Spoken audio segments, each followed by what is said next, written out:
దేవునికి స్తోత్రములు. మీ అందరికీ నా వందనములు. ఈరోజు దేవుని వాగ్దానము, నీ చేయి నన్ను నడిపించును, నీ కుడి చేయి నన్ను పట్టుకును. కీర్తనల గ్రంథము 139 అధ్యాయం 10వ వచనం.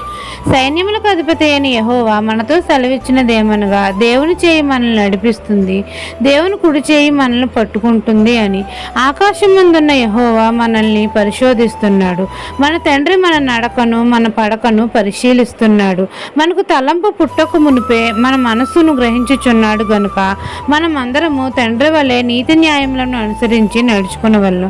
అప్పుడు మన తండ్రి మన వెనుకను మన ముందుకును మన తండ్రి మనల్ని ఆవరించి ఉంటాడు. తండ్రి చేయి మన మీద ఉంచి ఉంటాడు.